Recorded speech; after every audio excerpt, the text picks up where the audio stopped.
공평하십니다. 정의의 하나님이 어디 계시냐라는 제목으로 말라기 말씀을 함께 나누기를 원합니다. 우리가 말라기서를 좀 보고 있는데요.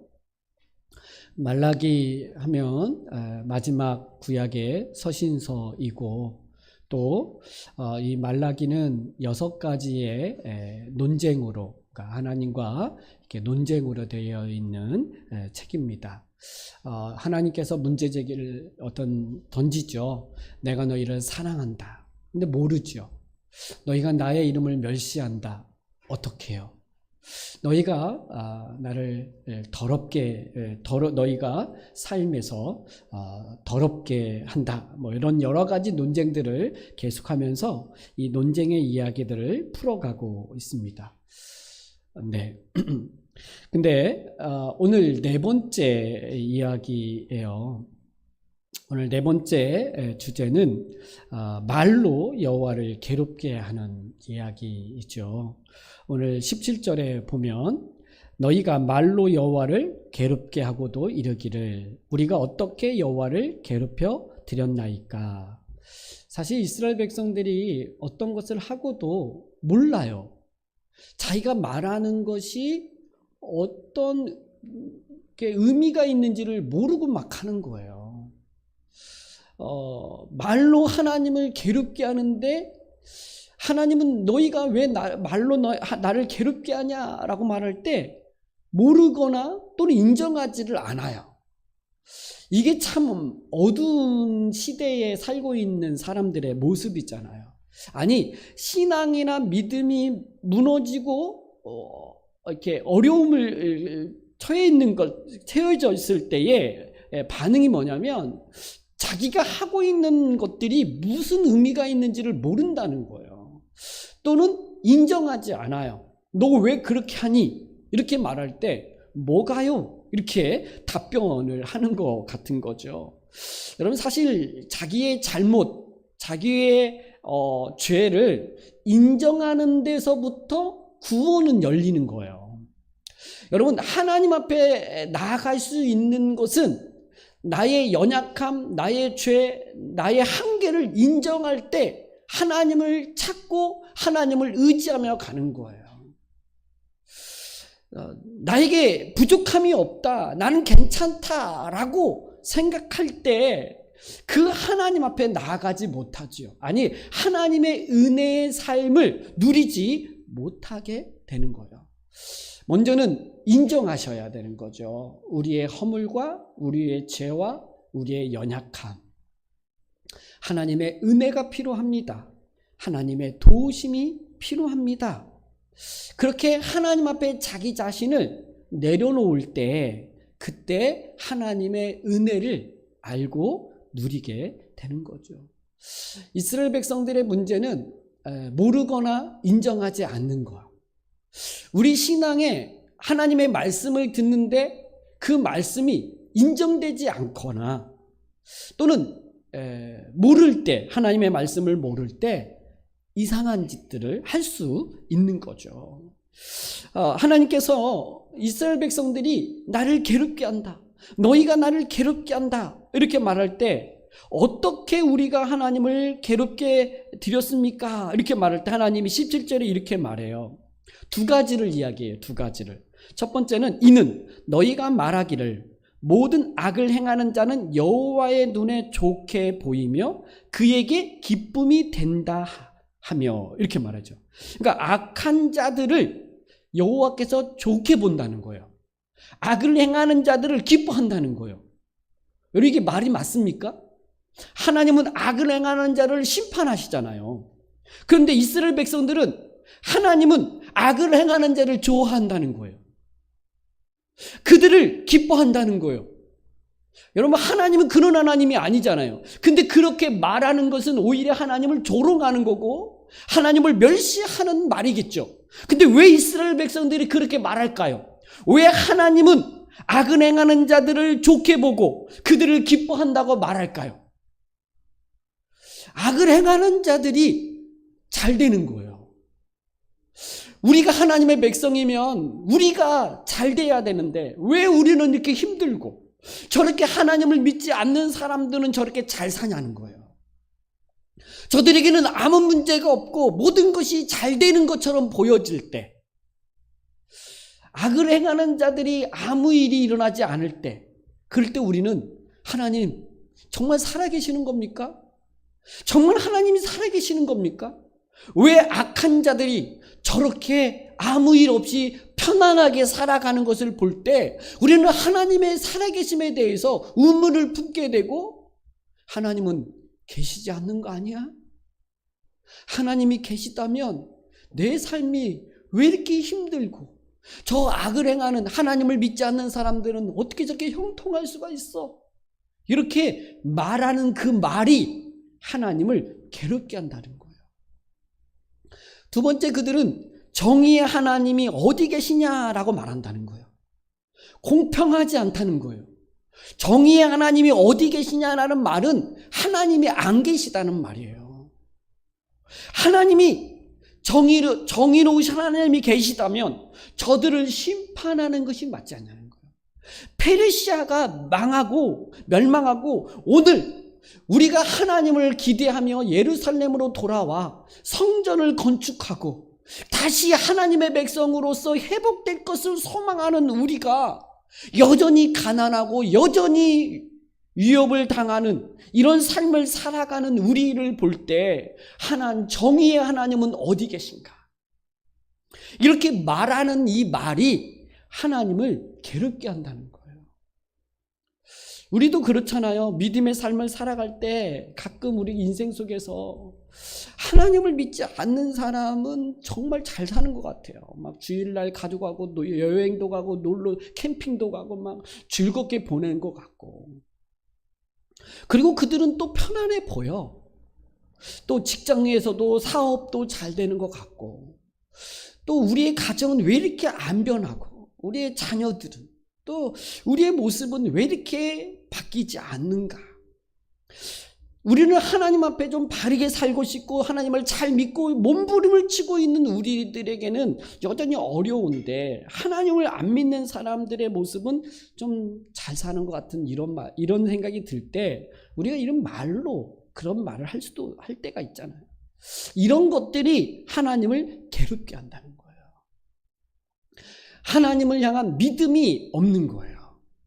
여러분, 이것은 하나님을 향한 믿음이 없는 거예요. 하나님이 악을 기뻐한다? 악을 행하는 자들을 좋게 여긴다? 여러분, 이 그런 하나님이 아님에도 불구하고 삶의 현실 속에서 일어나는 일들을 보면서 우리의 생각에서, 우리의 현실적인 어떤 것들을 생각하면서 하나님을 향한 왜곡시킴들이 일어나는 거죠. 우리 말라기서를 계속 살펴보면서 우리 현실로 뭔가를 평가하지 말고 믿음의 눈으로 하나님의 선한 인도하심을 바라보면서 살아가야 되잖아요. 우리는 믿음으로 살아가는 사람들이지 현실에 어떤 것들이 주어지면 감사하고 안 주어지면 하나님은 나를 사랑하지 않는 것처럼 그렇게 말할 수 없잖아요. 현실 속에서 하나님은 여전히 나를 사랑하고 계시고 여전히 나를 선하게 인도해 가시는 하나님, 이걸 봐야 돼요. 왜냐하면 우리 인생은 이 현실의 끝이 아니에요. 여러분, 이 세상이 끝이 아니잖아요. 영원한 나라, 하나님의 나라, 천국이 우리에게 예비되어져 있는 거고, 우리가 가야 될 영원한 본향은 하나님의 나라예요. 그 나라 가기 전에 이 세상 속에서 우리는 잠시 나그네로서 살아가는 인생이라고 성경은 이야기해요. 이 나그네의 인생이 전부가 아니란 말이에요. 근데 이 나그네의 인생이 전부인 것처럼, 이게 전부인 것처럼 생각할 때에 오늘 이 삶에서 부유해야 되고 형통해야 되고 모든 것이 내 마음대로 잘 풀려야 된다고 생각한다면 하나님의 공의, 하나님의 정의에 대해서 의문을 갖게 되고 그렇게 말을 하면서 하나님을 괴롭게 할 수 있다라고 하는 거죠. 여러분, 하나님을 괴롭게 하는 이 일에 대해서 심각성을 가져야 돼요. 내가 무심코 하는 말들, 내가 그냥 그냥 하는 말들이 오히려 하나님을 괴롭게 할 수 있겠구나 라고 생각하고 우리의 믿음의 눈을 열어 하나님을 믿고 의지하면서 좀 하나님의 기쁨의 말들을 하고 하나님의 기쁨이 되어지는 저와 여러분이 되기를 원합니다. 이스라엘 백성들이요, 현실 속에서 이렇게 막 하나님 앞에 말할 때, 말로 괴롭힐 때 3장 1절부터 6절까지 하나님께서 행하시겠다는 거예요. 뭘 행하시냐면 메시아를 보내서 너희를 구원하시겠다고 말씀하는 거예요. 그러니까 3장 1절부터 6절은 하나님께서 메시아를 보내 너희를 죄에서 구원할 것에 대한 이야기를 하고 있는 거예요. 그러니까 정의 하나님이 어디 있느냐라고 말하면서 하나님을 말로 괴롭힐 때 하나님은 하나님의 방식대로 하나님의 일을 시작하는 거예요. 그러니까 하나님의 일하심을 보지 못할 때 우리가 막말을 하고 하나님을 괴롭힐 수 있는 거죠. 근데 하나님은 3장 1절부터 이제 하나님께서 메시아를 보내서 우리를 구원하실 것에 대한 이야기를 하는데 3장 1절에 보면 만군의 여호와가 이르노라 보라 내가 내 사자를 보내리니 그가 내 앞에서 길을 준비할 것이요 또 너희가 구하는 바 주가 갑자기 주의 성전에 임하시리 곧 너희가 사모하는 바 언약의 사자가 임하실 것이라. 여러분 두 사자를 보내겠다는 거예요. 두 사자. 두 사자를 보내는데 1절에서 내 사자와 언약의 사자가 달라요. 여러분 여기서 내 사자는 언약의 사자가 오기 전에 그의 길을 준비하는 사자이고 그리고 너희가 구하고 너희가 사모하는 언약의 사자를 보내요. 그가 너희를 구원하게 하실 것이다. 이렇게 말씀하고 있는 거예요. 그러니까 우리의 현실을 보면서 하나님은 안 계시나 봐. 저렇게 악한 자들이 잘 되는 걸 보니까 하나님은 안 계셔. 왜 우리는 이렇게 힘들게 살아야 돼? 이렇게 그렇게 하나님 앞에 말로 괴롭힐 때 하나님은 너희를 구원할 메시아를 보내겠다 이렇게 말씀하시면서 이렇게 하시고 있는 거죠. 여러분 1절에 내가 내 사자를 보내리니 할 때 이 내 사자는 누구냐면 예수님의 길을 예비할 자 누굽니까? 세례 요한이죠. 하나님께서 세례 요한, 언약의 사자, 메시아 예수님이 오시기 전에 먼저 그의 길을 준비하고 예비할 사자 세례 요한을 보내겠다 이렇게 말하는 거고 언약의 사자가 임하실 것이다 라고 말할 때 이 언약의 사자는 예수 그리스도인 거죠. 그러니까 예수님이 오시기 전에 내 사자를 먼저 보내서 그 앞에서 길을 준비할 것이다 이렇게 말했어요. 여러분 이 내 사자에 대해서 예수님께서도 이 세례 요한이 바로 그 사자인 것을 말씀해 줘요. 마태복음 그러니까 말락에서 그 다음 성경이 신약이고 첫 번째 신약 성경이 마태복음인데 마태복음 11장 10절에 보면 이 말씀을 이야기해요. 기록된 바 보라 내가 내 사자를 내 앞에 보내리니 그가 내 길을 내 앞에 준비하리라 하신 것이 이 사람에 대한 말씀이라. 이 사람이 누구냐면 내가 진실로 너희에게 말하노니 여자가 낳은 자 중에 세례 요한보다 큰 자가 일어남이 없도다. 그러나 천국에서는 극히 작은 자라도 그보다 크니라. 세례 요한의 때부터 지금까지 천국은 침노를 당하나니 침노하는 자는 빼앗느니라. 여러분 내 사자를 보내리니 하고 예수님 뭐라 그랬어요? 이 사람에 대한 말씀이니라 이렇게 말하고 이 사람이 누구다? 세례 요한이라는 거예요. 여러분 이 세례 요한이 와서 먼저 예수님이 오시기를 준비한대요. 그 예수님이 오시기를 준비하는 게 뭐냐면 그 당시 왕이 행차하기 전에 먼저 그 왕이 가야 될 길을 점검하고 웅덩이가 파졌으면 메꾸고 또 뭐 돋아 올라와 있으면 깎고, 이런 일들을 하면서 왕이 지나가는 길을 예비하는 사자들을 먼저 보냈어요. 그러니까 예수님이 오시기 전에 이 일을 하는 세례 요한을 보내겠다라고 말씀하신 거예요. 그럼 세례 요한이 한 일이 뭐냐면, 그 마음이 교만하여 하나님이 없이도 괜찮다라고 생각하는 사람들을 겸손케 하고, 회개하라, 천국이 가까웠느니라, 이렇게 말하면서 회개하는 심령, 그들의 마음을 회개케 하고 돌이키게 하는 일들을 세례 요한이 하는 거죠. 그래서 예수님을 영접할 준비를 하게 하는 이 일을 세례 요한이 하는 거죠.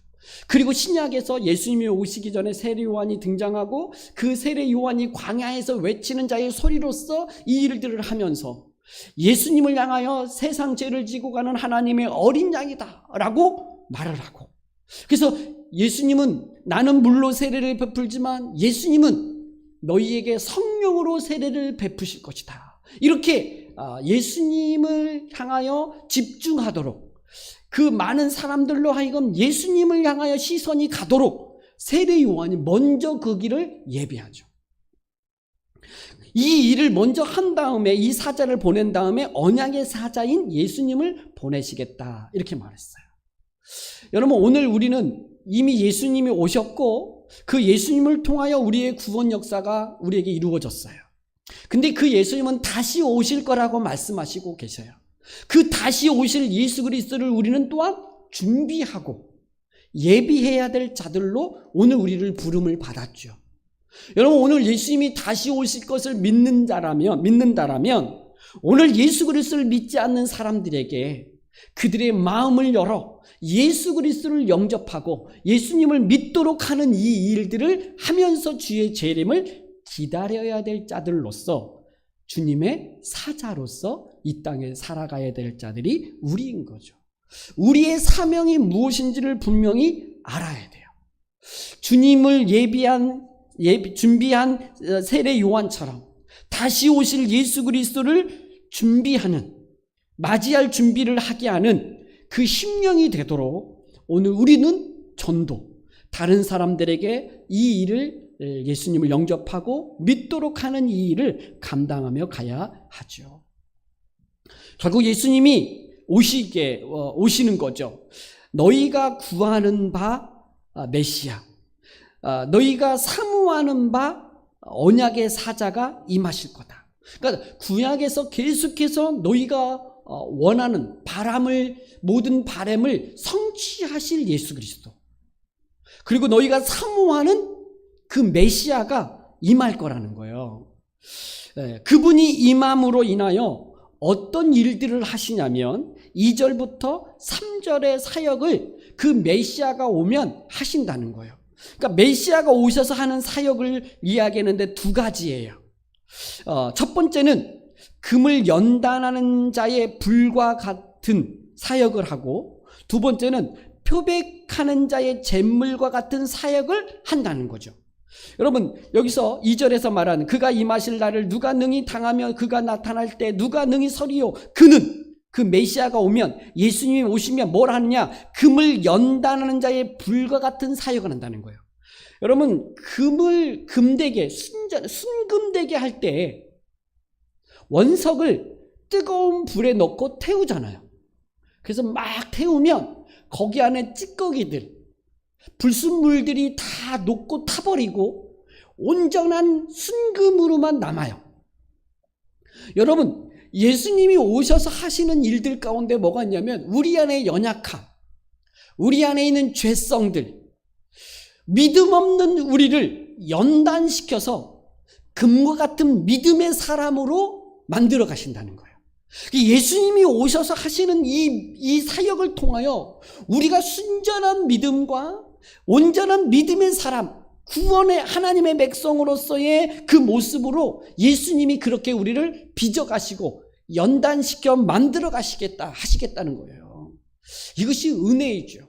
우리의 그 연약한 모습 그대로 두지 않고 우리를 사랑하셔서, 믿음 없이 정의 하나님은 어디 계시냐, 하나님은 불의한 자, 악한 자들을 좋아하시는 거 아니냐 이렇게 말하는 그 하나님의 백성들을 연단시켜서 오히려 하나님의 온전한 사람으로 그들을 만들어 빚어가시겠다. 이 일을 예수님께서 오시면 하신다는 거예요. 여러분, 우리의 인생에 이 금으로 연단시키는 그 깨끗게 하시는 그런 그 하나님의 은혜를 경험하잖아요. 우리의 인생 속에서도. 예수님을 믿고 나서도 우리에게 여러 가지 고난이나 환난을 통해서 순전한 믿음으로 만들어 가시는 은혜를 하나님께서 허락하시죠. 이스라엘 백성들의 이 역사를 볼 때도 그런 것 같아요. 이스라엘 백성들을 출애굽하면서 구원하셔서 광야 40년 동안 그들을 연단시키시잖아요. 막 불평하고 원망하고 막 다시 애굽으로 돌아가겠다 그러고 막 그렇게 하나님을 막 대적할 때 하나님은 그들을 연단시켜서 이제 여호수아가 여호수아와 함께 이스라엘 백성들이 가나안에 들어갈 때는 정말 하나님을 의지하고 신뢰하면서 그 가나안 땅을 믿음으로 정복해 가잖아요. 그 하나님의 사람들로 하나님은 연단시켜 가시는 은혜를 통하여 하나님의 백성 되게 하시는 거죠. 오늘 예수 그리스도가 우리에게 오셔서 우리의 연약함과 부족함들 이것을 연단시켜서 금으로 은으로 연단시켜서 순전한 하나님의 사람으로 우리를 빚어가시겠다. 이렇게 말씀을 하고 있는 거죠. 이 3절에 보면 또 그가 은을 연단하여 깨끗하게 하는 자같이 앉아서 레위 자손을 깨끗하게 하되 이렇게 얘기했죠. 연단하신다는 거예요. 두 번째, 이 표백하는 자의 잿물과 같이 하시는 사역을 하겠다라고 할 때 표백하는 자의 잿물. 여러분, 옷이 더러워졌을 때 옷을 깨끗하게 하는 방식이 옛날에는 잿물로 이렇게 물을 이렇게 담궜다가 막 때리면 이렇게 하얗게 다시 된다 그래요. 그러니까 옷이 더럽혀졌을 때, 뭐가 묻었을 때 그 옷을 깨끗게 하시는 그것을 하는 것처럼 오늘 예수님께서 우리의 심령을 깨끗게 하시고 우리의 삶을 더러움에서 거룩한 삶으로 바꿔가게 하시겠다는 거예요. 이걸 예수님이 오셔서 하시는 사역들로 이야기하죠. 여러분, 오늘 우리는 삶을 살아갈 때도 죄와 연약함 속에 넘어질 때도 있고 그럴 때 성령께서 우리를 다시 한번 거룩함으로 나아가게 하고 거룩한 삶을 살 수 있도록 하시는 은혜를 우리에게 베푸는 거죠. 바로 예수님이 오시면, 그 메시아가 오시면 이런 사역들을 한다는 거예요. 그래서 이렇게 우리를 정금 같은 믿음을 갖게 하고 우리를 깨끗한 심령으로 하나님 앞에 서게 하셔서 그 한 결과 뭘 하고자 함이냐? 3절 4절이에요. 그렇게 한 다음에 금과 은같이 그들을 연단하느니 그들이 공의로운 제물을 나 여호와께 바칠 것이다. 여러분, 이렇게 해서 뭘 하게 하시려고 하시냐면 그들이 공의로운 제물을 나 여호와께 바치게 한다. 여러분, 이스라엘 백성들이 지금 말라기서의 1장부터 보면 이스라엘 백성들이 얼마나 엉망이었는지 정말 하나님 앞에 드릴 수 없는 제물들을 막 드렸잖아요. 더러운 떡을 드렸고 흠 있는 정말 이렇게 총독에게도 드릴 수 없는 그런 것들을 하나님 앞에 막 드렸단 말이에요. 그리고도 하나님 앞에 나 예배 드리지 않았습니까? 이렇게 말했던 이스라엘 백성들인데 예수 그리스도가 오셔서 우리를 연단시키시고 우리를 깨끗게 하셔서 뭘 하고자 하시냐면 공의로운 제물을 나 여호와께 바칠 것이다. 온전한 예배를 드릴 수 있도록 하나님께서 하시겠다는 거예요. 그러니까 오늘 우리를 구원하셔서 우리를 거룩하게 하고 깨끗게 하신 목적은 온전한 예배자로 하나님 앞에 우리를 드리게 하시기 위하여 우리를 구원하시고 깨끗게 하신다는 거죠.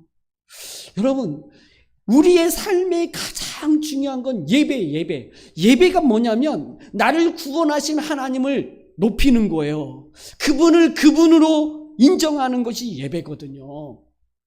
온전한 예배. 그냥 하나님을 드러내는 게 예배예요. 나를 드러내는 게 아니고 나에게 뭔가 이렇게 받고자 함이 아니라 내가 뭔가 채워지기 위해서가 아니라 하나님을 높이는 것이 예배란 말이에요. 그러니까 예배드리러 간다라고 할 때 내가 뭔가 받으러 간다? 물론 받는 게 있지만 예배는요, 나를 구원하신 하나님을 높이는 거예요. 그분을 인정하는 것이고 나를 그분께 드리는 것이 예배의 참된 예배의 모습이에요. 그러니까 나를 공의로운 제물을 나 여호와께 바칠 것이라 이렇게 말했어요. 4절에도 이렇게 말해요. 그때에, 그러니까 온전한 공의로운 제물을 바칠 때에 유다와 예루살렘의 봉헌물이 옛날과 고대와 같이 나 여호와께 기쁨이 되려니와. 하나님이 그 예배를 받음에 기쁨이 되게 한다는 거예요. 그러니까 그들의 예배를 하나님이 기뻐하는 날이 되게 하겠다는 거예요. 이것이 어떻게 되어진다? 언약의 사자 예수 그리스도가 오셔서 우리를 위하여 십자가에서 우리의 죄를 대신하여 죽으시고 그분이 우리를 깨끗게 하시고 우리의 삶에서 우리를 연단시켜서 점금 같은 믿음, 그 순전한 믿음을 가지고 하나님 앞에 예배를 드릴 수 있도록 하는 이 은혜를 우리에게 베푸시기 위하여 언약의 사자를 너희에게 보내겠다 이렇게 말씀하고 있는 거죠. 우리는 이런 은혜 속에 있음에도 불구하고 늘 연약함 속에 넘어지기도 하고 또 우리의 한계가 있음을 알아요. 그래서 우리는 예수 그리스도가 필요하고 그 예수 그리스도께서 우리를 여전히 연단과 깨끗게 하실 것을 믿는 그 믿음을 가지고 소망하면서 오늘 살아가야 되는 거죠.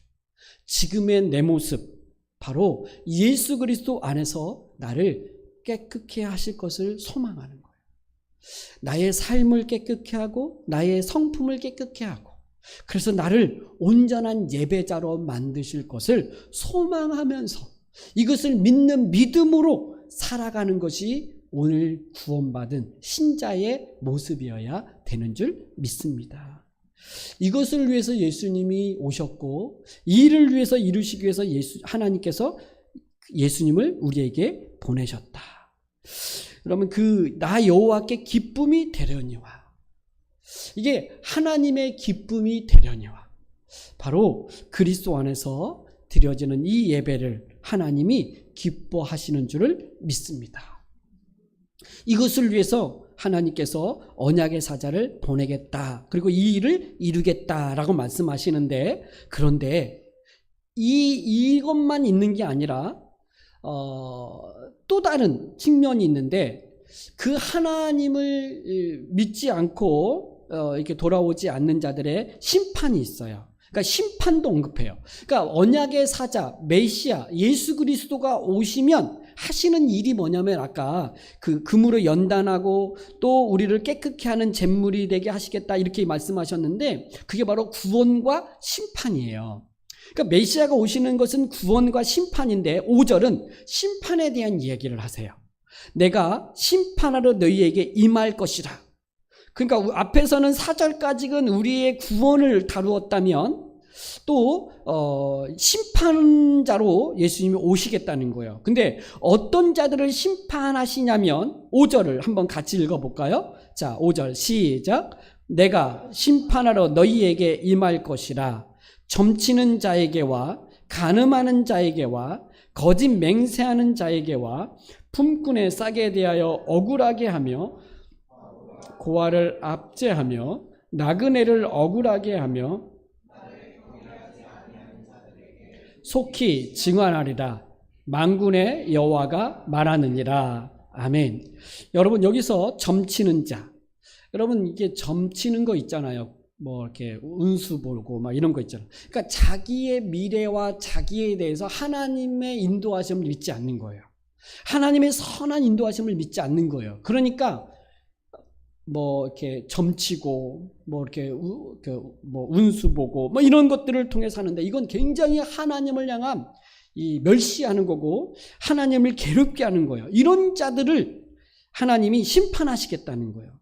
간음하는 자, 거짓 맹세하는 자, 진실하지 못하는 자, 어떤 상황에 늘 말하고 믿음의 말을 안 하고 자꾸만 이런 이야기 하지 말라는 거예요. 또 품꾼의 사기에 대하여 억울하게 하는 자, 고아와 과부를 압제하는 자, 나그네를 억울하게 하는 자. 하나님은 약한 자, 약자들의 편이에요. 그래서 그들을 보호하는 일을 해야 되잖아요. 약한 자, 작은 자에게 한 것이 곧 내게 한 것이다 라고 신약에 예수님께서 말씀하셨어요. 그러니까 우리의 삶에서 우리는 약한 자들, 작은 자들을 돌보는 이 일이 하나님의 일이 될 수 있어요. 그러니까 그 일들을 하면서 살아가야 하는 것이고, 나를 경외하지 아니하는 자들을 이렇게 하나님이 심판하겠다 이렇게 말씀하세요. 근데 이 사람들이 이제 막 나는 억울합니다.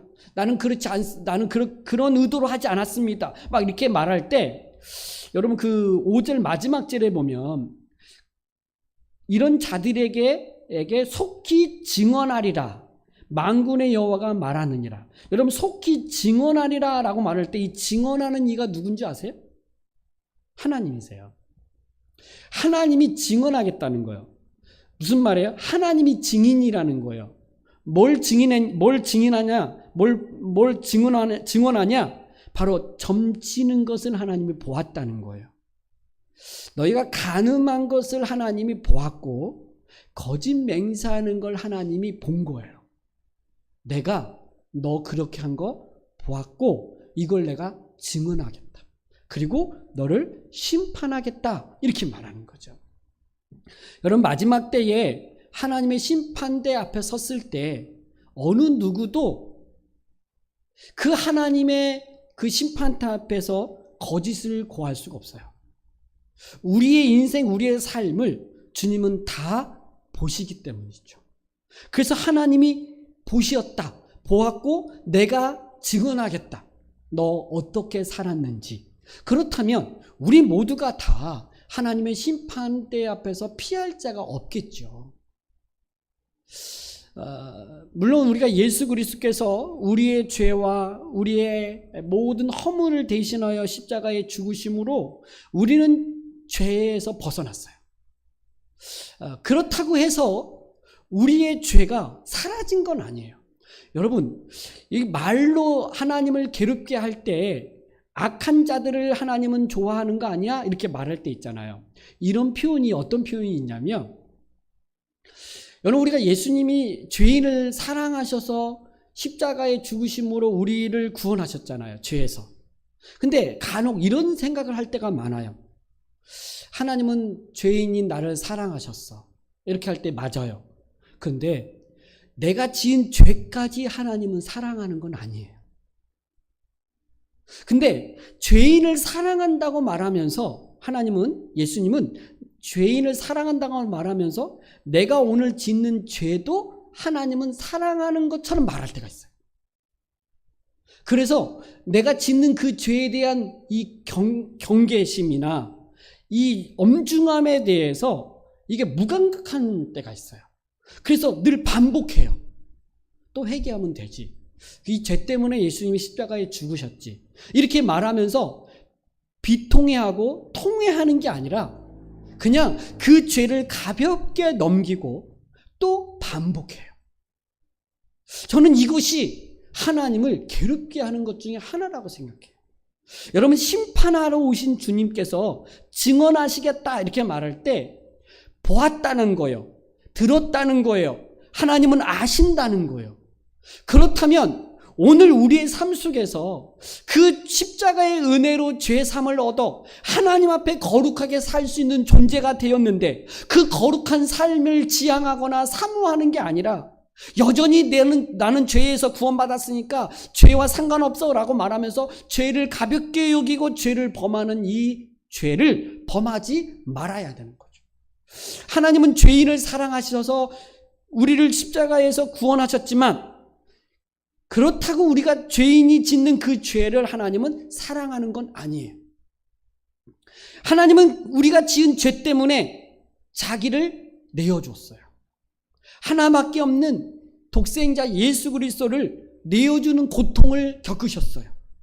예수님은 내가 지은 그 죄 때문에 그 십자가의 고난, 그 죽음을 감당하셨단 말이에요. 그 죄의 무게가 얼마나 큰지를 알아야 돼요. 그리고 그 죄로부터 용서받음의 은혜에 감사해야 되고, 그래서 다시는 그 죄에 대해서 머물지 않으려고 그 하나님의 은혜를 구하면서 거기서 발버둥을 치면서 벗어나야 되고, 그리고 거룩한 삶을 살아내야 되는 것이 우리의 삶의 모습인 것이지, 죄에 대해서 가볍게 여기면서 그래 뭐 이 정도는 또 이렇게 넘길 수 없다. 왜? 하나님은 예수 그리스도께서 오셔서 심판하시기 때문에 그렇다는 거예요. 이 심판하시는 그 예수 그리스도를 기억하셔야 돼요. 여러분, 심판은 마지막이 있다는 이야기예요. 끝이 있다는 거예요. 끝이 있어요. 우리의 생애도 끝이 있고요. 이 세상도 끝이 있어요. 이 끝이 있다는 걸 잊을 때, 망각할 때 막 살라 그래요. 가장 가치 있고 중요하고 이것이 어떤 삶으로 가야 되는지를 망각하게 만드는 게 자기는 영원히 살 것처럼 생각할 때 그렇다는 거죠. 그래서 끝이 있음을, 심판이 있음을 알고 오늘 우리의 삶을 점검하고 믿음의 삶을 살아가야 돼요. 여러분, 하박국서에 보면 그 하박국 선지자가 사역할 때 정말 불의가, 악이 세상을 다 정복한 것 같아요. 정말 하나님의 거룩한 하나님의 백성과 선함이 없는 것 같아요. 그래서 하박국 선지자가 막 통곡을 해요. 그런데 하나님께서 뭐라고 하박국 선지자에게 이야기하냐면 공의의 심판이 있을 걸 말씀하세요. 그 공의의 심판을 말씀하시면서 그 하박국 선지자가 마지막에 고백한 게 뭐냐면 오직 의인은 믿음으로 말미암아 살리라라는 고백이었어요. 여러분, 우리가 끝이 있고 그 끝을 바라보며 살아가는 사람들에게는 믿음을 가지고 살아가야 돼요. 그 하나님의 공의로운 심판이 있음을 믿고 오늘 그 심판을 내가 하나님의 심판 앞에서 내가 어떻게 살아가야 되는지를 분명히 알고 살아가야 된다라고 말하고 있는 거죠. 그래서 예수 그리스도께서 언약의 사자가 와서 우리를 구원하시는 그 은혜가 있고 또한 심판하시는 그 역할을 하신다는 걸 기억해야 돼요. 근데 이 모든 것의 결론의 6절인데요. 저는 이 6절이 너무 은혜가 돼요. 그럼 이 6절이 결론이에요. 결론인데 뭐라고 얘기했냐면 나 여호와는 변하지 아니하시나니 그러므로 야곱의 자손들아 너희가 소멸되지 아니하느니라. 여러분, 좀 이스라엘 백성들이요 지금 막 하나님을 막 말로 멸시하고 괴롭게 하고 막 이래요. 그리고 막 그들이 뭐 현실의 상황에 눌려가지고 뭐 하나님은 살아계시지 않는 것 같다고 이야기하고 그러면서 세상을 향하여 눈을 열어서 여러분 지난주에 다 살펴보지는 않았는데 이스라엘 백성들이 하나님의 사랑을 모르고 예배가 무너지고 말씀이 무너질 때 이스라엘 백성들의 삶의 무너짐이 어떤 거냐면 언약 관계를 깨버려요. 그 언약 관계 깬 것 중에 하나가 뭐냐면 자기 본처를 버려요. 그리고 이방 여인과 결혼하는 거였어요.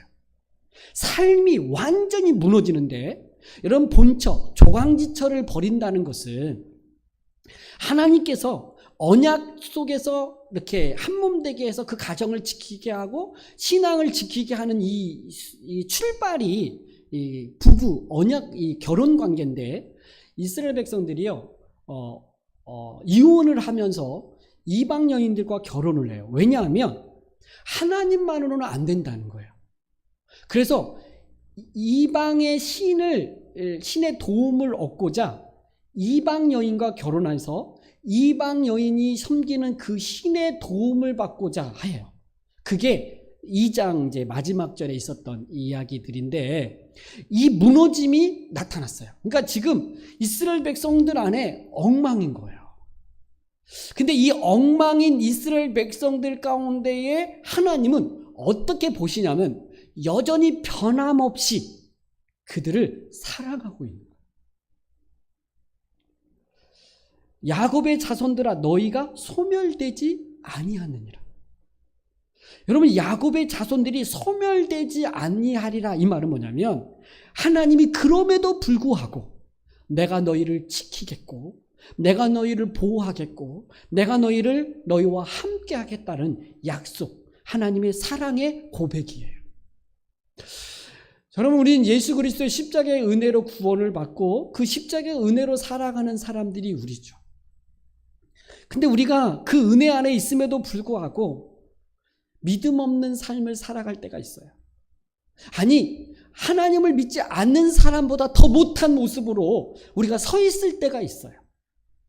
근데 하나님은 변하지 아니하시고 여전히 사랑하는 그 모습으로 우리를 바라보시고 다가오시고, 너 소멸되지 아니할 거야. 이렇게 하나님이 우리에게 다가오시는 은혜가 있다는 거예요. 우리가 소멸되지 아니하게 하시는 하나님의 사랑, 그 은혜가 우리에게 있는 거예요. 그러니까 나에게 믿음과 구원이 나에게 있는 게 아니라 하나님께 나의 구원과 나의 믿음이 하나님께 있는 게 은혜인 것 같아요. 그래서 하나님께서 붙드시겠다는 거예요.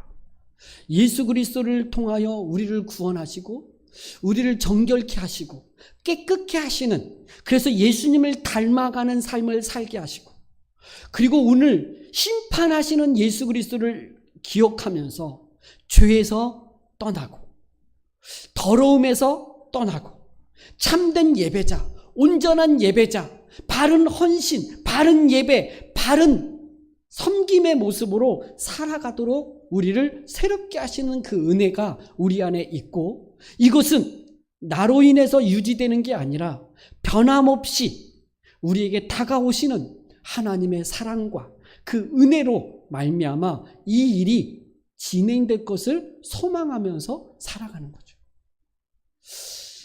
우리는 이미 예수 그리스도 안에서 이미 하나님의 사람으로 붙잡힌 바 되어졌어요.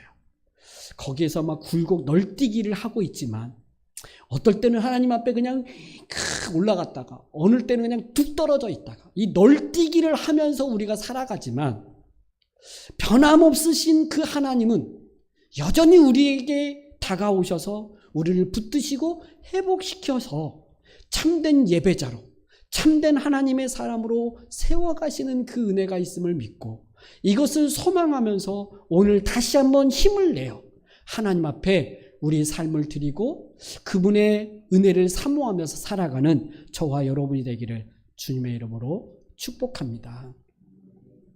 여러분, 예수 그리스도 안에서 우리를 연단시키실 거예요. 여러분, 연단은요 고통이에요. 아픔이 있어요. 힘듦이 있어요. 여러분, 순전한 금이 되기 위해서는 불에 들어가야 돼요. 불에 들어가야 돼요. 타는 고통, 이게 있어요. 우리 신앙에 온전한 신앙을 갖기 위해서는 우리 자신을 죽이는 그 고통이 있어야 돼요. 근데 나 자신을 죽일 때 내가 스스로 죽이면 좋겠는데, 내가 스스로 자기를 부인하고 십자가를 지는 자가 되었으면 좋겠는데, 우리는 교만해요. 나 스스로를 낮추지 못해요.